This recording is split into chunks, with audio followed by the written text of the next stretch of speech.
I need someone who fits my future, Clara, not someone who reminds me of where I came from, he sneered, adjusting his silk tie, a tie she had worked double shifts to buy him. Outside, the Seattle rain hammered against the glass, mirroring the storm about to tear Clara's life apart. She was 28, drowning in debt, and about to be homeless. But as Liam walked out of that diner and into the arms of another woman, he made the biggest miscalculation in financial history. He didn't know that the woman he just discarded was the sole heiress to the largest private real estate portfolio in North America. And by the time he found out, it would be too late to say sorry. The fluorescent lights of the Rusty Spoon diner buzzed with an irritating hum that usually gave Clara Mitchell a headache by the end of her 10-hour shift. Today, however, she couldn't hear it. She couldn't hear the clatter of silverware, the sizzling of grease from the kitchen, or the grumbling of the regulars. All she could hear was the blood rushing in her ears. Sitting in booth 4, the one with the torn red vinyl seat, was her husband of 5 years, Liam Bennett. He wasn't wearing his usual worn-out flannel. He was wearing a charcoal grey suit, tailored and sharp. Sitting next to him wasn't his brother or a friend, but a woman Clara recognized instantly, Chloe St. James. Chloe was the daughter of the city's most aggressive real estate developer. She was beautiful, polished, and looked at Clara with the kind of pity one reserves for a stray dog. "Sign it, Clara," Liam said, his voice devoid of the warmth it used to hold. He slid a thick envelope across the table. Clara's hands, red and chapped from scrubbing dishes, trembled as she reached for the papers. "Liam, we talked about this. We said we'd weather the storm. I just picked up extra shifts at the warehouse. I can pay for your certification exams next month." Liam let out a short, cruel laugh. He glanced at Chloe, who smirked and checked her gold Rolex. "There is no we anymore, Clara," Liam said, leaning in. "Look at you. You smell like stale coffee and desperation. I'm moving up in the world.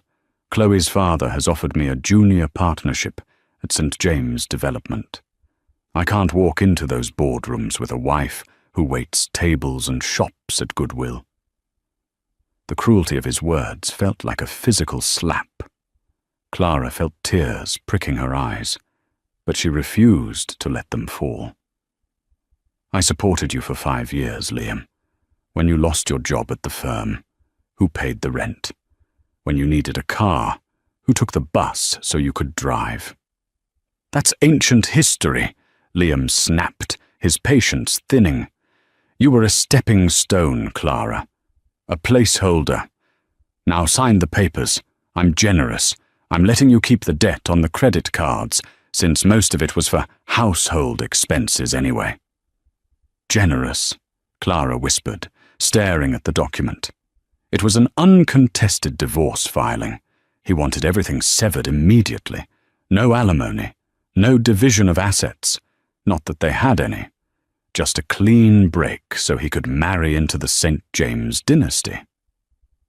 "I need this done today," Chloe spoke for the first time, her voice like crushed velvet. "We have a gala at the Metropolitan Club tonight. Liam needs to be a free man." Clara looked at Liam one last time, searching for a trace of the man she had married, the man who had promised her the world when they were both broke college students. That man was dead. In his place sat a stranger, blinded by ambition.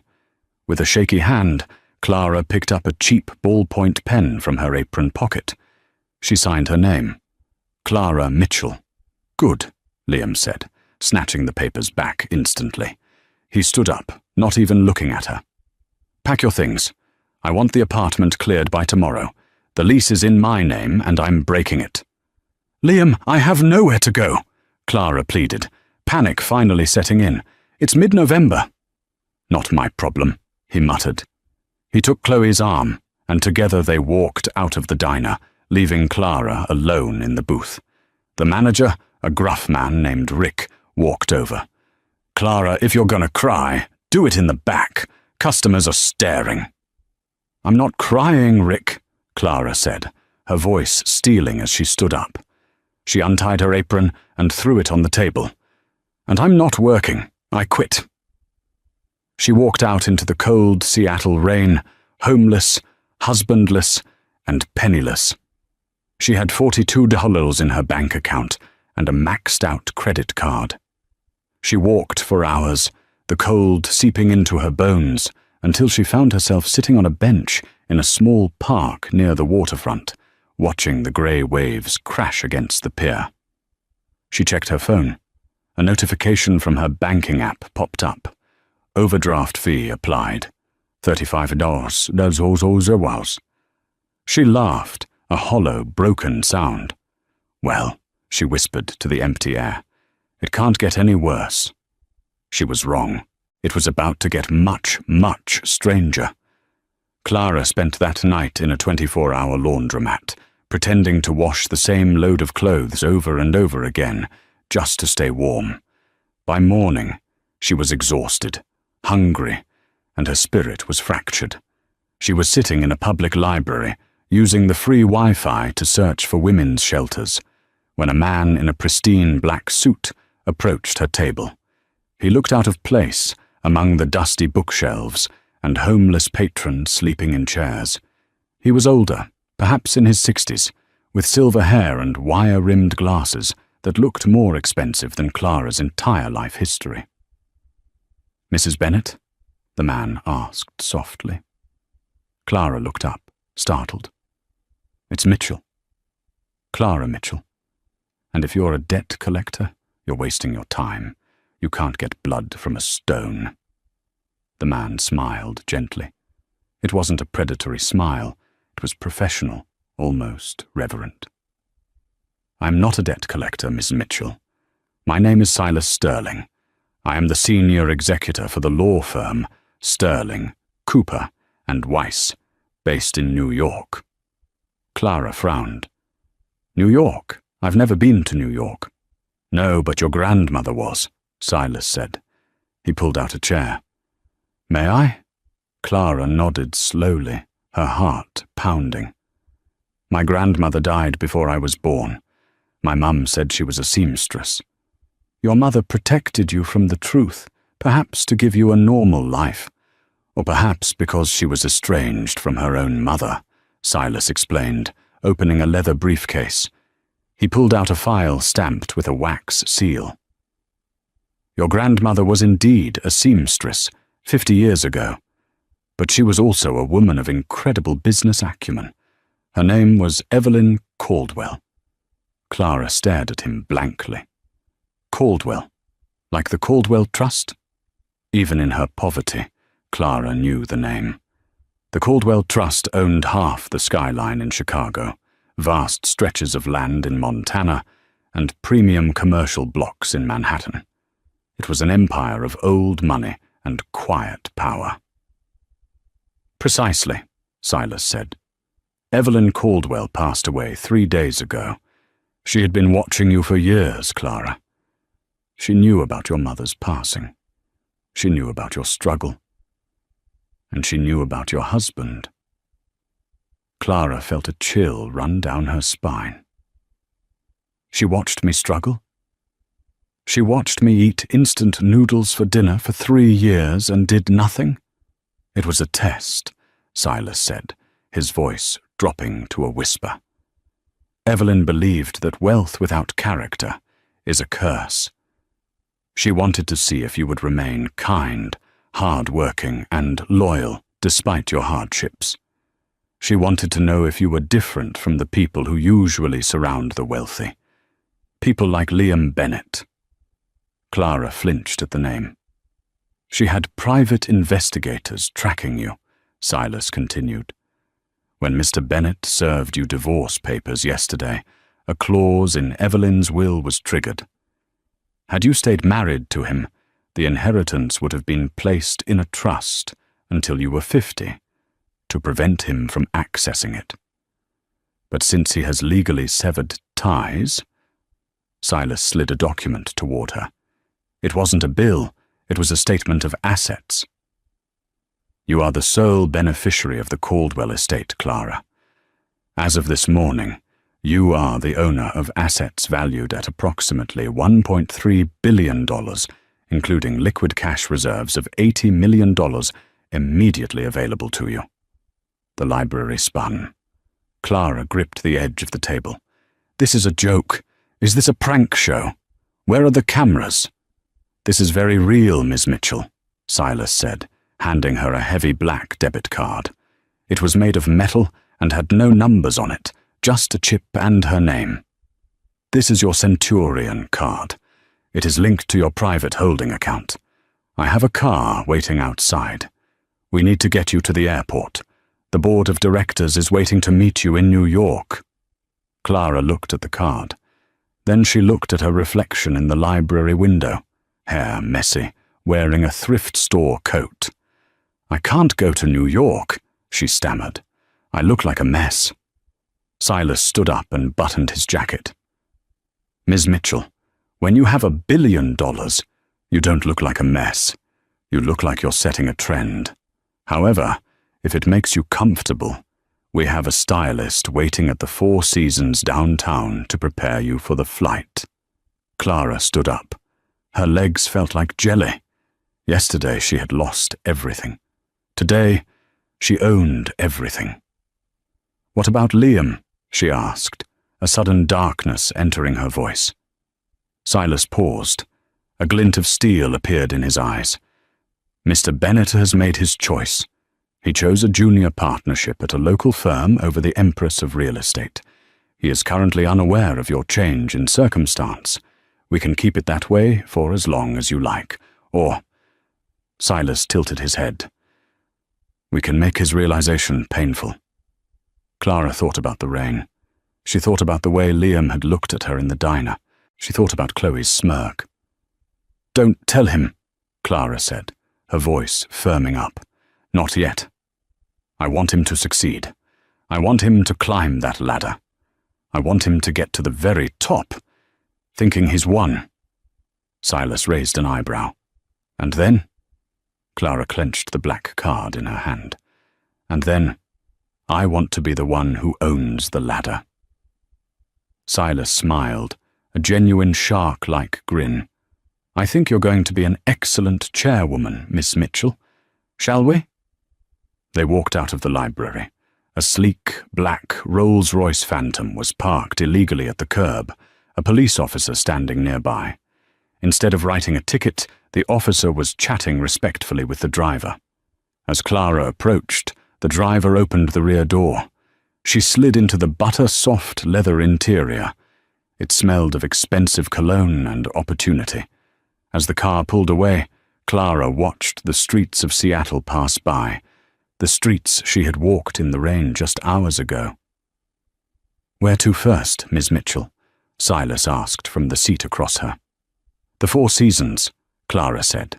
And Silas, get me the best divorce lawyer in the country.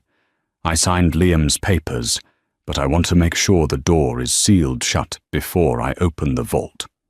Way ahead of you, Silas replied, tapping on a tablet. I've retained Harrison and Ford. They eat sharks for breakfast. Clara leaned back and closed her eyes. The nightmare was over. The game had just begun. The suite at the Four Seasons was larger than the entire apartment Clara had shared with Liam. Floor-to-ceiling windows offered a panoramic view of Elliott Bay, but Clara turned her back on the city. She sat in a velvet chair, facing a vanity mirror that reflected a woman she barely recognized. A team of 3 stylists, led by a sharp-tongued Frenchman named Henri, hovered around her. The hair, Henri declared, lifting a strand of Clara's limp, mouse-brown hair. It is sad. It apologizes for existing. We must change it. Do whatever you want, Clara said, her voice sounding distant to her own ears. Just make me look like someone who can't be hurt. 3 hours later, the woman in the mirror was a stranger. Her hair was now a rich, dark espresso, cut into a sharp, asymmetrical bob that framed her jawline like a blade. Her skin, previously dull from stress and poor diet, glowed under expert contouring. But it was the clothes that completed the illusion. She wore a cream-colored cashmere power suit by Armani, tailored within an inch of its life. On her feet were Christian Louboutin pumps, sold in red, like a warning. Silas Sterling entered the room, paused, and nodded with approval.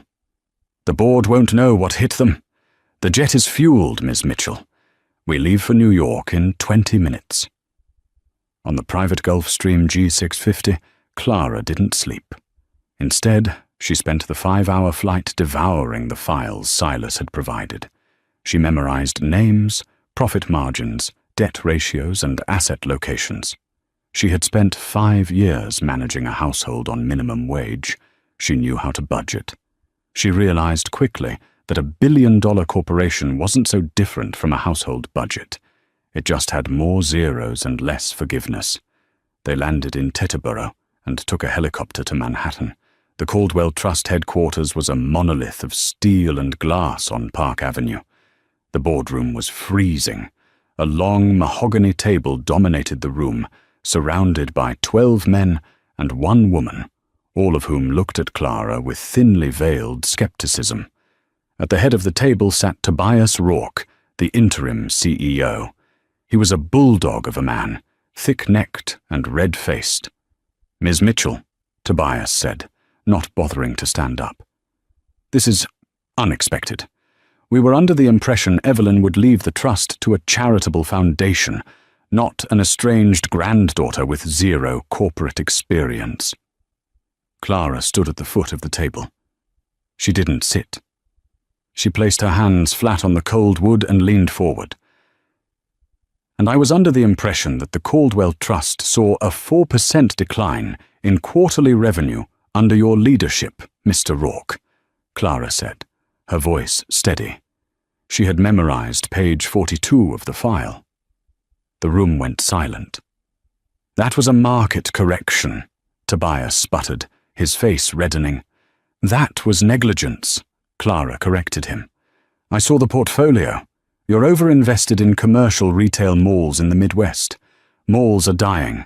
My grandmother knew that. Why don't you?" She walked slowly down the length of the table, her heels clicking rhythmically on the marble floor. "You think I'm a waitress," Clara said, looking each board member in the eye. "You think I'm uneducated trash who got lucky. And you're planning to vote to form a conservatorship to manage the money for me. I read the meeting agenda you tried to hide." She stopped behind Tobias's chair. "But here is the reality. I know what it costs to survive when the system fails you. I know the value of $1 better than any of you who have never had to choose between heating and eating. I am not here to be a figurehead. I am here to work. And if you don't like it, you can resign. My grandmother left me 51% of the voting stock. I am the majority. I am the boss." She turned to Silas. "Silas, fire the analyst who recommended the Midwest Mall acquisition." "Done," Silas said, typing on his phone. Clara looked back at Tobias. "And Mr. Rourke, you're on probation. Impress me in the next quarter, or you're next." She sat down at the head of the table. "Now, let's talk about Seattle." 8 months passed. In Seattle, the rain continued to fall, washing away the memory of Clara Mitchell. Liam Bennett adjusted his tie in the mirror of the penthouse he now shared with Chloe. It was a stunning apartment, overlooking the Space Needle, but it felt like a prison. "Liam!" Chloe's voice shrieked from the bedroom. "Why isn't the car ready? Daddy is waiting for us at the club." "I called the driver 10 minutes ago, Chloe," Liam yelled back, fighting the urge to punch the wall. Life with Chloe St. James was a nightmare wrapped in designer silk. She was demanding, petty, and cruel. She treated Liam not as a husband, but as an accessory, something to wear on her arm at galas. Liam's career at St. James Development hadn't gone as planned either. Robert St. James, his father-in-law, had given him the title of Vice President of Acquisitions, but the role was hollow. Liam had no real power. He was a glorified errand boy, sent to strong-arm tenants and deliver eviction notices. Every day, Liam thought about Clara. He thought about how she used to massage his shoulders after a long day, how she would make him coffee exactly the way he liked it. He had tried to find her a few months ago, just out of curiosity. He drove by their old apartment, but the landlord said she'd vanished. He checked social media, but her accounts were deleted. "She's probably living in a trailer somewhere," Liam muttered to himself, trying to validate his choices. "I made the right move. Look at this suit. Look at this view." But the view didn't comfort him, especially not with the looming crisis at work. St. James Development was in trouble. Robert had bet the entire company's future on the Obsidian Project, a massive luxury complex on the waterfront. But construction costs had skyrocketed, and the banks were getting nervous. They needed a massive injection of capital, or the St. James Empire would crumble.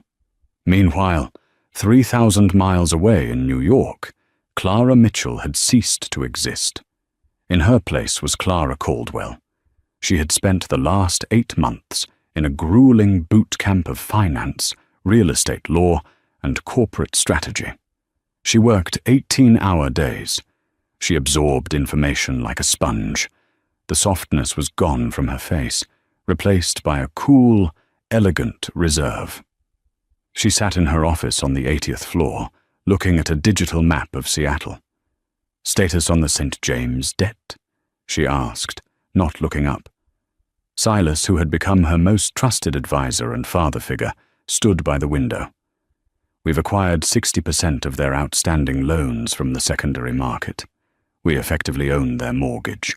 If they miss one payment on the Obsidian Project, we can foreclose." Clara swiveled her chair around. She looked expensive. Dangerous. And how close are they to missing a payment? "They have liquidity for maybe 2 more months, Silas said. "Robert St. James is desperate. He's looking for a silent partner, someone to bail him out without taking control." Clara smiled. It was a cold smile. "He wants a savior. We're going to give him a shark." "Do you want to initiate contact?" Silas asked. "Not yet," Clara said. "Let them sweat. I want Liam to feel the pressure. I want him to see the walls closing in." "What is Liam's role in the Obsidian Project?" "Robert has put him in charge of securing the final investor," Silas replied, checking his tablet. "It's a test. If Liam fails to find the money, Robert will likely fire him. And given the prenuptial agreement Liam signed, if he loses his job, he likely loses the marriage." "He signed a prenup?" Clara asked. "An ironclad one. If they divorce, he walks away with nothing. No alimony, no assets. He's more trapped than you ever were." Clara stood up and walked to the window. She looked at the New York skyline, but in her mind, she was back in The Rusty Spoon, watching Liam throw $6 on the table. "He told me I was a stepping stone," Clara whispered. "He told me he needed someone who fit his future." She turned back to Silas. "Set it up. Create a shell company. Call it Nemesis Holdings. Tell St. James that we are interested in funding the Obsidian Project, but we have conditions. Specifically, we want to meet the lead negotiator in person." "You want to see him?" Silas asked gently. "No," Clara said. "I want him to see me, but not yet. Tell them the CEO of Nemesis Holdings will be at the Grand Real Estate Gala in Seattle next week. Tell them if Liam Bennett can convince me to sign the check, they get their money." Silas nodded. "A high-stakes pitch." "Exactly," Clara said. "Prepare the jet, Silas. We're going home." The week leading up to the Seattle Real Estate Gala was the most stressful of Liam's life. Robert St. James had been screaming at him since Monday. You find this money, Liam, or you're out on the street. I didn't let you marry my daughter so you could drag this family into bankruptcy. Liam had cold-called 50 investment firms. All of them said no. The Obsidian project was too risky. Then the email came. Subject: Investment Inquiry. Obsidian Project. From Silas Sterling, Director of Operations, Nemesis Holdings, Mr. Bennett. Our firm represents a private capital group interested in high-risk, high-reward ventures. We have reviewed the prospectus for the Obsidian project. We are willing to provide the $200 million gap financing you require, pending a face-to-face meeting with our CEO. Our CEO will be attending the Emerald City Gala this Saturday. You will have 15 minutes to pitch your case during the cocktail hour. Liam nearly wept with relief. He printed the email and ran into Robert's office. "I found it," Liam panted, slamming the paper on the desk. "Nemesis Holdings. They have the cash. They want a meeting." Robert scanned the email, his eyes narrowing. Nemesis? Never heard of them. Must be foreign money or new tech money. Who is the CEO? It doesn't say, Liam admitted, but Silas Sterling is a serious name. He's a heavyweight lawyer from New York. Fine, Robert grunted. You handle the pitch. But don't screw this up, Liam. This mysterious CAO holds our lives in their hands. You charm them. You lie to them if you have to. Just get the signature. Saturday arrived. The Emerald City Gala was held at the Chihuly Garden and Glass Museum, a venue of breathtaking color and light. The city's elite were there. Tech billionaires, politicians, and the old guard of Seattle society. Liam wore a new tuxedo, but he felt like he was suffocating. Chloe was already drunk, flirting with a tennis pro near the bar. Liam stood near the entrance, clutching his tablet, sweating. "Relax," Robert hissed in his ear. "You look like a fugitive. Straighten your back." "I'm nervous," Liam whispered. "I don't even know who I'm looking for." "Sterling said he'd find you," Robert said. At 8 p.m. exactly, the room seemed to shift. The ambient chatter quieted down as a group entered the main hall. It was an entourage. 4 security guards in black suits cleared a path. In the center walked a man with silver hair, Silas Sterling, and next to him was a woman who stopped the room's breath. She wore a gown of midnight blue silk that seemed to shimmer like oil on water. It was backless, revealing skin that looked like porcelain. Diamonds dripped from her ears and throat, not the flashy costume jewelry Chloe wore, but serious, heavy stones that caught the light with a cold fire. She wore a Venetian masquerade mask, covering the upper half of her face, adding to the mystery. She moved with a predator's grace. Every head turned. Who was she? "That must be her," Robert whispered, awestruck. "Look at the way she walks. That's billions, Liam. That's pure power." Liam swallowed hard. He adjusted his tie and stepped forward as the entourage approached. Silas Sterling spotted Liam and stopped. He whispered something to the woman in the mask. She paused, tilting her head slightly, studying Liam through the eye holes of the mask. Her eyes were dark, intense, and terrifyingly familiar, though Liam couldn't place why. "Mr. Bennett," Silas said, his voice smooth as silk. "I presume?" "Yes," Liam said, extending a shaking hand. "Liam Bennett. It's an honor." The woman did not shake his hand, she just looked at him.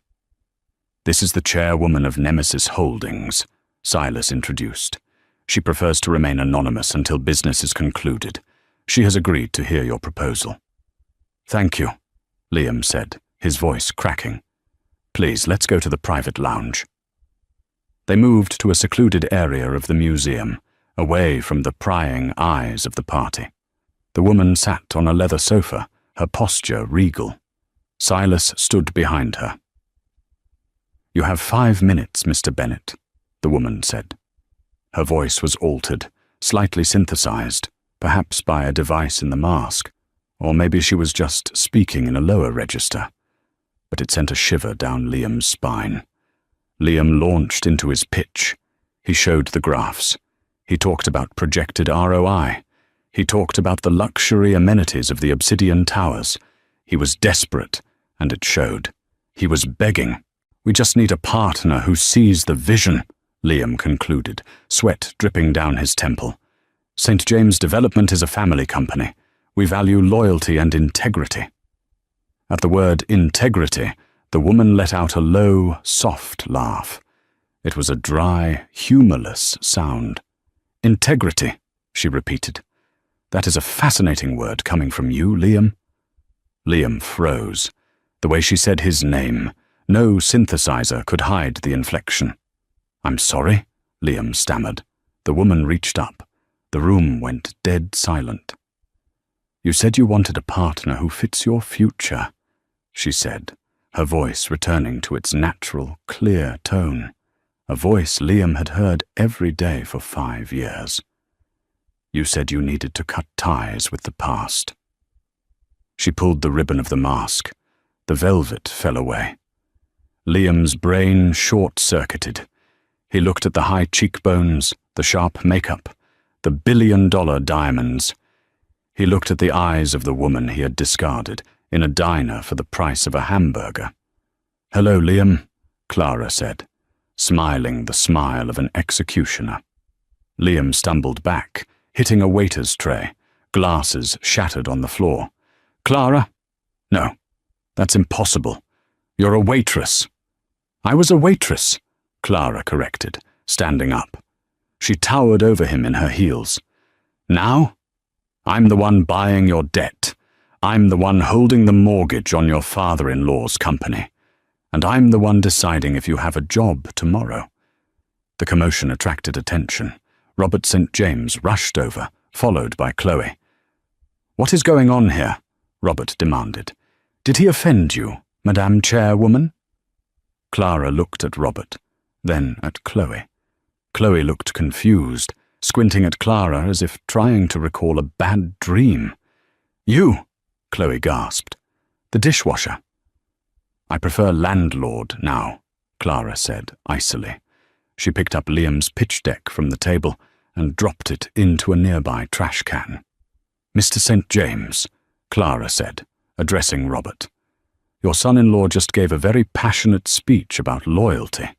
It's a shame he doesn't know the meaning of the word. I am rejecting your financing proposal." "What?" Robert turned pale. "You can't! We'll go under! We'll lose everything!" "I know," Clara said. "That's the point." She turned to leave, but Liam grabbed her arm. It was a reflex, a desperate move. "Clara, wait!" Liam shouted. "You can't do this! We were married! I loved you!" Silas stepped forward and removed Liam's hand from Clara's arm with a grip like a vice. "Touch her again, Mr. Bennett, and you won't have hands to sign your bankruptcy papers." Clara looked at the spot where Liam had touched her. She brushed it off as if it were dust. "You loved me when I was useful, Liam," she said, her voice carrying across the silent room. "Now, you're just a line item in my ledger, and I'm cutting costs." She turned and walked away, her midnight blue dress flowing behind her like a storm cloud. Silas followed. Liam stood amidst the shattered glass, the eyes of the entire Seattle elite burning into him. Robert St. James turned to Liam, his face purple with rage. "You knew her?" Robert screamed. "You were married to the Caldwell heiress, and you divorced her for my daughter?" "I didn't know," Liam cried. "You're fired," Robert spat. "Get out of my sight. And Chloe, call the lawyers. Get this loser out of our family." Liam looked at Chloe. She turned her back on him. He was alone. Again. But this time, there was no diner booth to sit in, and no Clara to pick up the pieces. The fallout from the Emerald City Gala was not a slow burn. It was a nuclear explosion. By Monday morning, the gossip columns in Seattle were on fire. The headline of the Seattle Times business section read, Mystery Heiress Unmasked, the waitress who bought the skyline. For Liam Bennett, the world had turned upside down. Saturday night had ended with him standing in the rain outside the museum, banned from the St. James limousine. He had taken a taxi back to the penthouse, only to find the locks changed. The doorman, a man Liam had tipped poorly for months, looked at him with grim satisfaction and handed him a cardboard box containing his clothes and toiletries. "Mrs. Bennett, sorry, Miss St. James, said you are not to enter the premises," the doorman stated. "She also said to tell you that her lawyers will be in touch regarding the annulment." Annulment. They weren't even going to give him the dignity of a divorce. They were going to erase him. Liam spent Sunday in a cheap motel near the airport, staring at the ceiling, his mind replaying the image of Clara in that midnight blue dress. How had he missed it? How had he lived with a woman for 5 years and not known she was royalty? But the sickening realization that churned in his gut was simpler. She hadn't been royalty when he left her. She became royalty because he left her. On Tuesday, the hammer fell on St. James Development. Clara sat in the boardroom of the St. James office tower. She wasn't a guest. She was the executioner. Across from her sat Robert St. James, looking 10 years older than he had 2 days ago. His lawyers were sweating. "The terms are non-negotiable, Robert," Clara said, flipping through a file. "You defaulted on the bridge loan yesterday. Nemesis Holdings is exercising its right to foreclose on the Obsidian project and the St. James commercial portfolio to recoup losses." "You can't do this," Robert wheezed. "This company has been in my family for 3 generations. You're stealing it." "I'm not stealing it," Clara replied calmly. "I bought your debt. You took the money. You failed to pay. That is how business works. Isn't that what you told the tenants at the Highland Park complex when you evicted them last winter to build condos?" "It's just business," Robert slammed his fist on the table. "This is personal. You're doing this because of Liam." Clara paused. She looked at Silas, then back at Robert. "Liam was a bad investment, Robert. We both made the mistake of trusting him. But I cut my losses. You doubled down." She stood up, smoothing her skirt. "My team will be here in the morning to begin the transition. We are rebranding the company. The St. James name is toxic." As Clara walked out of the office, she passed a cubicle near the elevators. It was empty, a half-filled box of office supplies sitting on the desk. It was Liam's old desk. She didn't stop. But Liam wasn't done. Desperation is a powerful hallucinogen, and Liam had convinced himself that there was still a chance. He believed that underneath the diamonds and the cold exterior, the old Clara, the woman who loved him unconditionally, was still there. He waited for her. For 3 days he camped out near the entrance of the Four Seasons, wearing the same suit he had worn to the gala, now wrinkled and stained. When he finally saw the black Rolls-Royce pull up, he rushed forward, pushing past a bellhop. "Clara!" he shouted, his voice hoarse. Security guards moved to intercept him, but Clara held up a hand. She stepped out of the car, looking at him with an expression that wasn't anger. It was pity. "Let him speak," she told the guards. Liam stumbled forward, stopping a few feet away. He looked at her, searching for the warmth he remembered. "Clara, please," he begged. "I know I messed up. I know I was an idiot. But think about what we had. 5 years. We struggled together. We dreamed together. Doesn't that mean anything?" "It meant everything to me, Liam," Clara said softly. "It meant enough that I was willing to work double shifts until my feet bled so you could study. It meant enough that I forgave you when you were moody or broke or selfish." "I can change," Liam cried, tears streaming down his face. "I see it now. The money doesn't matter to me. I just want you. I want my wife back." Clara shook her head slowly. "You don't want your wife, Liam. You want the woman in the Rolls-Royce. If I were still working at the Rusty Spoon, if I were still wearing that apron and smelling like grease, would you be standing here? Or would you be chasing the next Chloe St. James?" Liam opened his mouth to lie, but the words died in his throat. Under her piercing gaze, he couldn't pretend. "I thought so," Clara said. She reached into her purse. Liam's heart leaped. Was she going to give him money? A check? A key to an apartment? Clara pulled out a small, crumpled piece of paper. She handed it to him. Liam looked down. It was the receipt from the diner. The one from the day he divorced her. It showed the price of 2 coffees and a side of fries. And at the bottom, written in his own handwriting, was the tip he had left her. 6 $6 "You left this on the table when you walked out," Clara said. "I kept it, to remind me of what I was worth to you." "Clara." "Keep it," she said, her voice hardening. "Invest it wisely. It's the last thing you'll ever get from me." She turned and got back into the car. The heavy door slammed shut with a sound like a coffin closing. As the car drove away, Liam was left standing on the curb, clutching a grease-stained receipt, watching his billion-dollar mistake disappear into the Seattle traffic. 1 year later, the Seattle skyline had been irrevocably altered.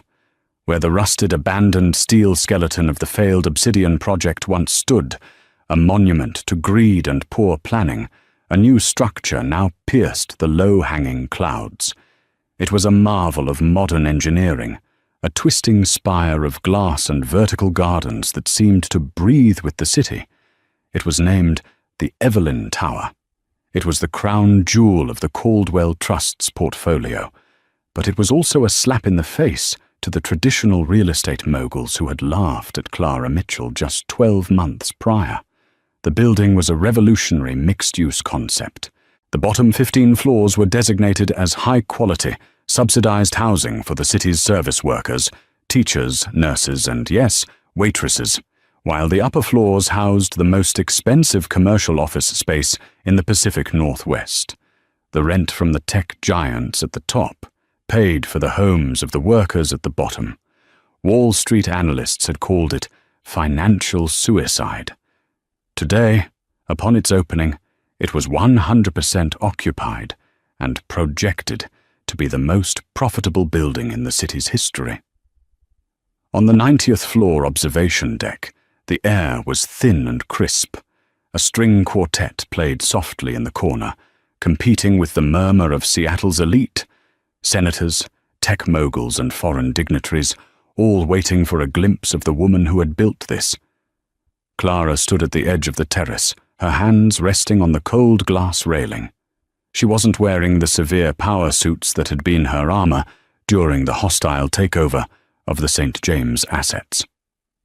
Today, she wore a dress of soft, ivory silk that moved with the wind, simple, yet radiating quiet, untouchable wealth. The watch on her wrist was a vintage Patek Philippe, the only tangible item she had kept from her grandmother's personal collection.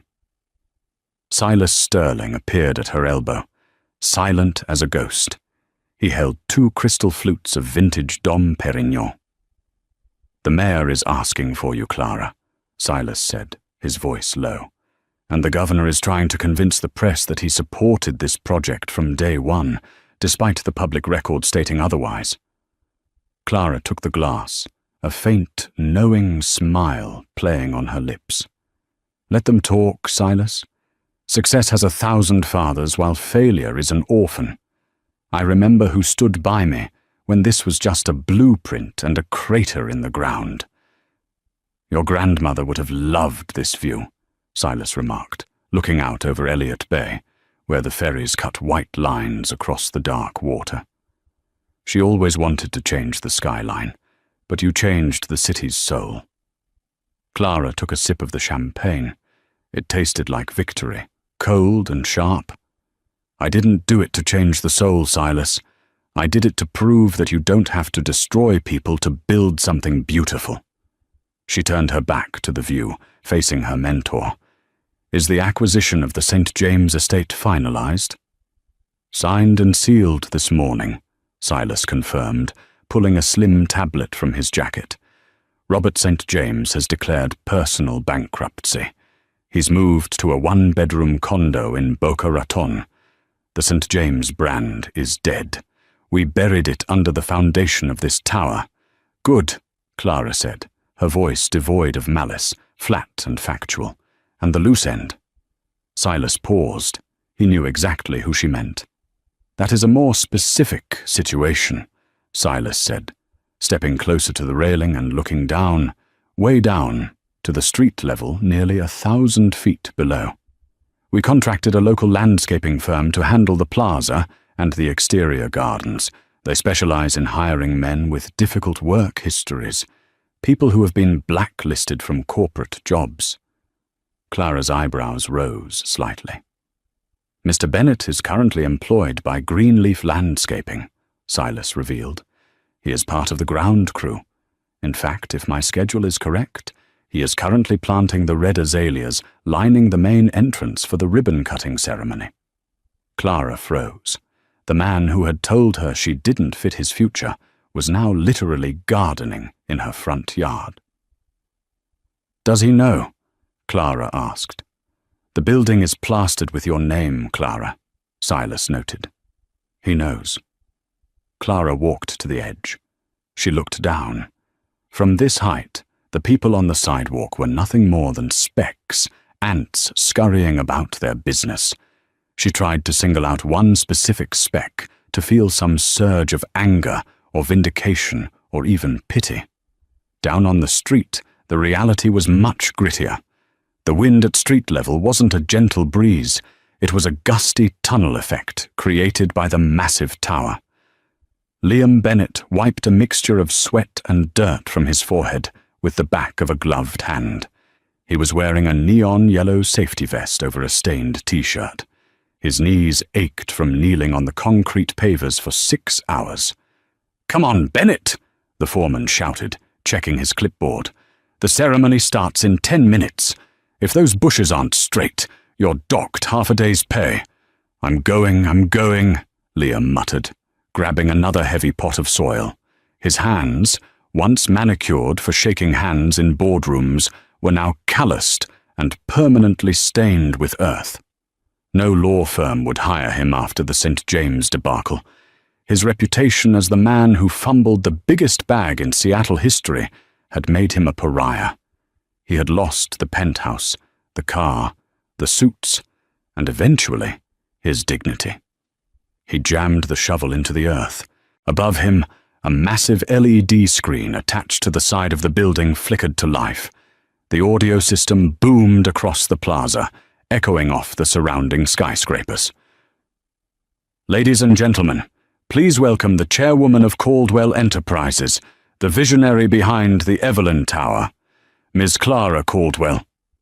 Liam stopped digging. He couldn't help himself. He looked up.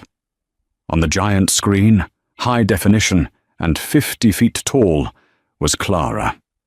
She looked radiant, ethereal, like a goddess looking down from Mount Olympus. The camera zoomed in on her face as she stepped up to the microphone podium on the roof deck. She looked happy. She looked complete. Liam felt a physical pain in his chest, a hollowness that no amount of regret could fill. He looked at the shovel in his hand. Then he looked at the screen. "I bought that tie," he whispered to himself, remembering a time when she had saved for weeks to buy him a silk tie for an interview. Now she could buy the factory that made them. On the roof, Clara stared down at the plaza. "Do you want to have him removed?" Silas asked quietly. "We can have security escort the landscaping crew off-site before the press goes down." Clara considered it. She thought about the power she held. She could snap her fingers, and Liam would lose this job too. She could drive him out of the city, She could crush him until he was dust. But as she looked at the horizon, where the sun was breaking through the clouds, illuminating the snow-capped Olympic mountains, she realized something profound. Hating Liam required energy, punishing him required attention, and he simply wasn't worth the budget. He was no longer the villain of her story. He was just background noise. He was part of the scenery, like a fire hydrant or a park bench. He was just a man planting flowers in a garden she owned. "No," Clara said, turning away from the edge. "Let him stay. The azaleas need to be planted, and he seems to be good at digging holes for himself." She smiled at Silas, a genuine warm smile that reached her eyes. "Besides, Silas, I think I'm ready to move on." "Truly? Ready for the next acquisition?" Silas asked. "No," Clara laughed, the sound light and free. "I think I'm ready to date again. But this time, nobody who needs fixing. I'm done with potential. I want a partner, not a project." "I'll have the board vet the candidates," Silas deadpanned. "You do that." Clara stepped away from the railing. She walked toward the podium, toward the waiting cameras, toward the applause that was rising like a wave to meet her. She didn't look back at the street. She didn't look back at the past. Down below, the foreman kicked the sole of Liam's work boot. "Bennett, eyes on the dirt. That screen isn't for you." Liam tore his eyes away from the image of his ex-wife, the billionaire. He looked down at the dark, wet soil. "Right," Liam whispered, his voice cracking. "Eyes on the dirt." He drove the shovel into the ground, preparing the earth for a flower that would bloom for someone else, in a garden he would never be allowed to enter. The shadow of the Evelyn Tower stretched long and dark over him, covering him completely, while Clara stepped into the light. Liam spent his life trying to climb the social ladder, only to end up landscaping the very ground Clara walks on. It's a brutal, poetic justice. He wanted a wife who fit his future, and he got exactly what he deserved, a future where he is nothing more than a spectator to her glory. He is left in the shadows of the empire she built, reminded every single day of the diamond he threw away for a piece of glass. What do you think of Clara's final decision? Was ignoring him more painful than firing him?